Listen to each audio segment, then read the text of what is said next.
Hello everyone, welcome back. In today's video, we've got another news and rumor review to discuss. We've got a signing to talk about from our past couple of days, a few news updates, and we've got some trade rumors involving the Avalanche, Stars, Canucks, Blues, and a couple of other teams. We'll get to all the updates from our past couple of days coming up right now.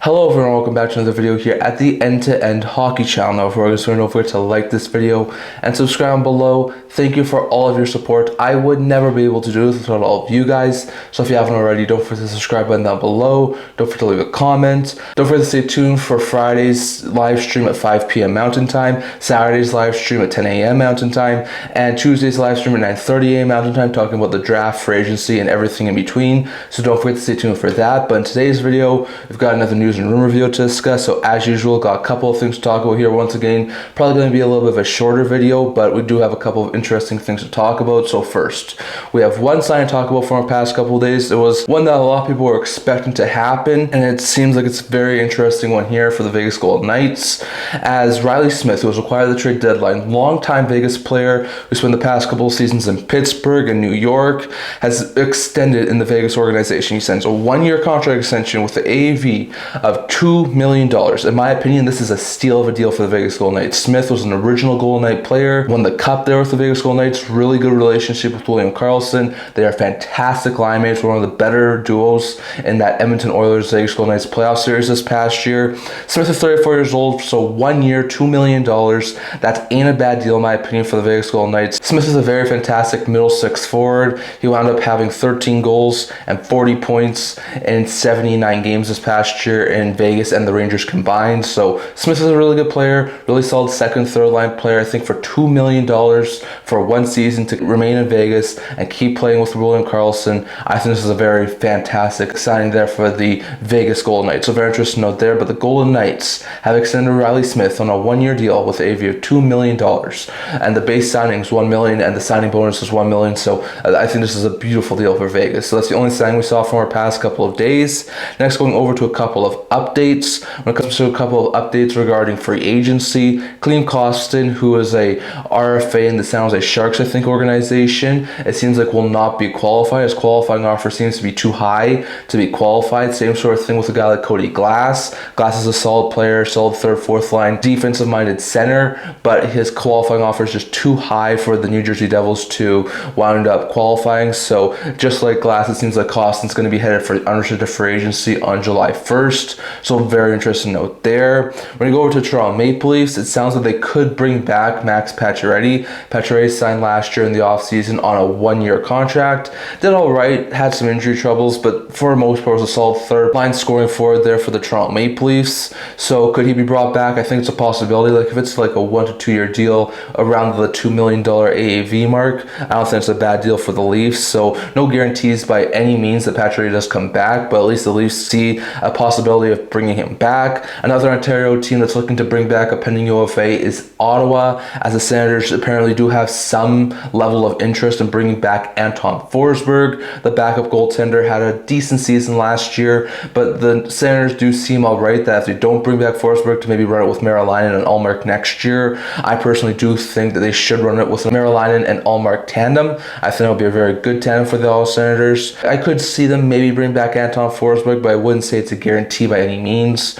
So we're going to have to wait and see on that, but it does seem like the Senators have some sort of interest in bringing back Anton Forsberg. According to a couple of recent reports, Jake Allen, who's probably the best free agent goaltender on the open market this year, could get upwards of $5 million AAV on his next contract. That's insane. Allen's like a goaltender, don't get me wrong, but I think he's like a $3 to $4 million tandem goaltender, not a $5 million guy. I've heard teams like Los Angeles have interest in him, San Jose, Philadelphia, Edmonton, probably a couple of other teams too. There are a ton of teams. Any team who really needs some level of goaltending upgrade is going to be looking at Allen in free agency. So I think with just the lack of goaltenders on the markets and Allen being the best of them, I think he could wind up being overpaid. So we're going to have to wait and see on that. But keep your eye on Jake Allen. He could get upwards of $5 million in free agency.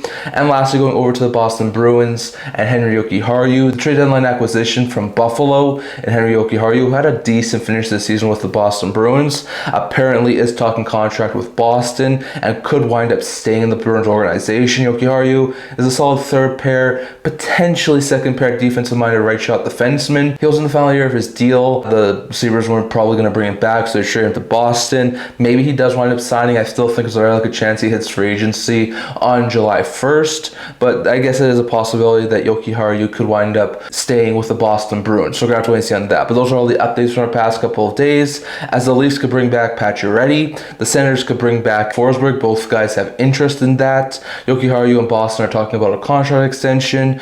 Allen could get up to $5 million on the open market. And Kostin will not be qualified most likely by the San Jose Sharks and test unrestricted free agency on July 1st. So very interesting note there. And lastly, going over to a couple of trade rumors. So when you go over to a couple of trade rumors, there are a couple of interesting things here to talk about. So first, in the Florida Panthers organization, Nick Kyperos was talking about Evan Rodrigues as a potential cap cut for the Florida Panthers. That could be a very interesting candidate. I talked about this in my offseason preview video with the Florida Panthers. The only two guys who really make any sense to potentially trade for the Florida Panthers to free up some cap space would be Evan Rodrigues and Anton Lundell. And I don't really think they want to move Lundell. If they can keep him as a $5 million third line center, I think they would love to do that. If it comes to it, I could see them move him, but I definitely think they would rather keep Lundell. So Rodrigues is sort of maybe an expendable piece in Florida. He's making $3 million for I think 2 or 3 more seasons left. He had a decent playoff run, a decent season, but he's not one of the top echelon of guys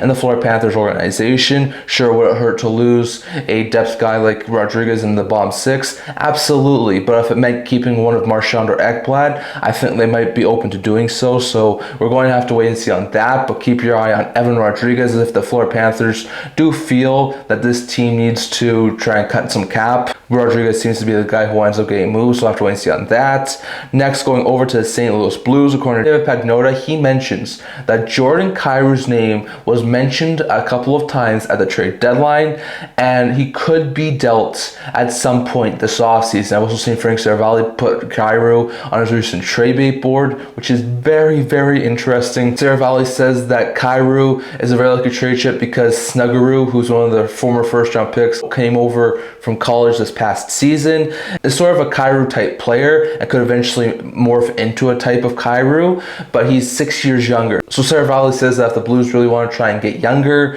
and try and get some more youth into this team, moving Kyrou might be a smart move. And David Pagnotta mentions that it would take a massive offer to try and pry Kyrou out of St. Louis. And absolutely, Kyrou is a top 6, potentially even top line forward who can produce quite well, put up like 20 to 30 goals, put up like 60 to 70 points consistently. He's a very good player. I would be quite shocked if the St. Louis Blues would end up moving him, but Kyrou has, I think, trade protection kicking into his contract on July 1st, and there's some speculation out there that if the Blues really want to try and change some things up, Kyrou might be moved before July 1st, so we'll have to wait and see on that, but I keep on hearing Kyrou's name more and more, and although I don't think personally that Kyrou will get moved by St. Louis, it's a very interesting note there that we keep on hearing his name in the trade rumor mill. On top of that, I'm not sure who mentioned it, but someone did say that St. Louis Blues' #1 target right now is Mikael Granlund in free agency. So I don't think that's the smartest moves there for St. Louis Blues. They will need to try and get younger, not older. So I definitely think trying to acquire Granlund is not the smartest of moves there for the St. Louis Blues, but it seems like Granlund might be a top trade target for the St. Louis Blues in free agency. So we're going to have to wait and see on that, but keep your eye on Jordan Kyrou. He could wind up being dealt by St. Louis, and the Blues seem to have some major interest in Granlund, so we'll have to wait and see on that.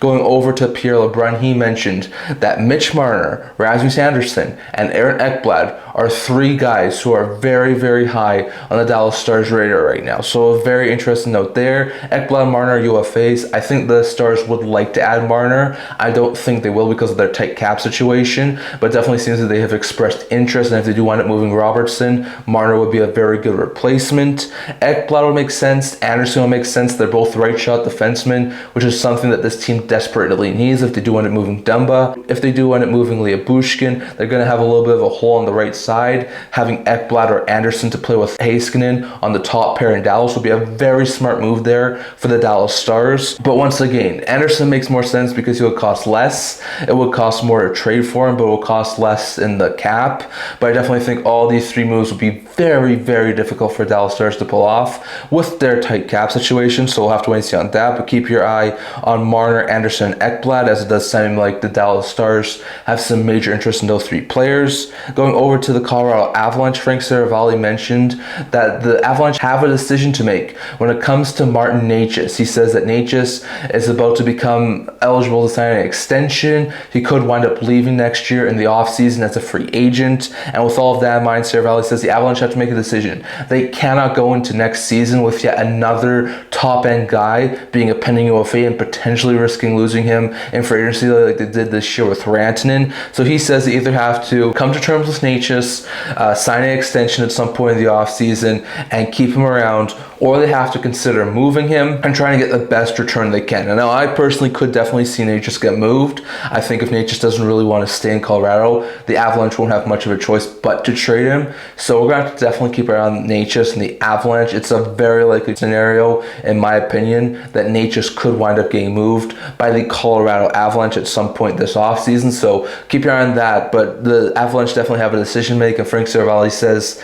they have to make a decision because they cannot go into another season with a top-end guy as a pending UFA. So we're going to have to wait and see on that. And lastly, going over to the Vancouver Canucks, Darren Dreger mentioned that Thatcher Demko extension seems to be coming. According to Darren Dreger, he says that Demko and the Vancouver Canucks are working hard on trying to extend Demko and trying to sign him to an extension. He's not eligible to sign one until July 1st. But Dreger does say that the blueprints are there for extension, and he expects in the coming days leading up to free agency them to finalize a deal, and then on July 1st wind up having it announced. So it seems like Demko is probably going to stay in Vancouver, which to me is a complete surprise. I think with his injury troubles, with him only having 1 year left on his deal, and with Silovs and how good he's playing in Vancouver right now for the AHL affiliates for the Canucks, I thought that a Demko move was almost guaranteed, and they would have ran with a Lankin and Silovs tandem next year. But I cannot believe that they're about to sign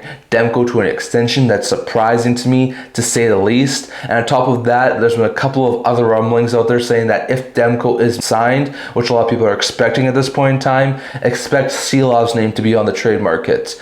That's surprising to me. I think the Canucks should run with Silovs and Lankinen and have Silovs as a backup until he's able to be a starter, because the way he's played overseas, the way he's played in juniors, the way he's played at the AHL this year, he looks like a very fantastic goaltender. I think he could be the future of the Vancouver Canucks net. But it also seems like the Canucks are very high on Demko. Yes, when Demko's healthy, he can be a top 10-15 goaltender in the entire NHL. But I just think he's too injury prone for the Vancouver Canucks to keep him as this team starter. And with his value still pretty high, I would have tried to trade Demko instead of signing him to an extension and potentially losing Silovs. So we're going to have to wait and see on that. No guarantees by any means that Demko doesn't sign, but it sounds like things are trending towards that happening. And if it does happen, then keep an eye on Archer Silovs as a potential trade candidate for the Vancouver Canucks. So we're going to have to wait and see on that. But that's all I'm talking for today. I'd love to hear your thoughts. What is your opinion on all of this? Do you think that Demko ends up signing an extension? Could Silovs be moved? Do you think the Avalanche sign or move Necas? Do you think Dallas could go after Marner, Andersson, or Ekblad? Do you think that the St. Louis Blues will try and trade Kyrou? And could they try and go after Granlund? Do you think that the Florida Panthers will try and move Rodrigues to free up cap space? Definitely your thoughts on all of that, plus the signing and the few updates when it comes to free agency we talked about earlier in the video too. I'd love to hear your thoughts on all of that. That is all I'm going to talk for today. Remember to like this video, and if you like it, remember to subscribe below. Thank you for all of your support. I would never be able to do this without all of you guys. So if you haven't already, don't forget to the subscribe button down below. Don't forget to leave a comment. We're on the road to 1,000 subscribers. Don't forget to stay tuned for Fridays, Saturdays, and Tuesdays live streams talking about the draft, free agency, and everything in between. I also do a blog talking about news, rumors, analysis, stuff like that. So check that out. I've linked that down in the description below. Can't wait to see you guys all for next video. See you guys soon.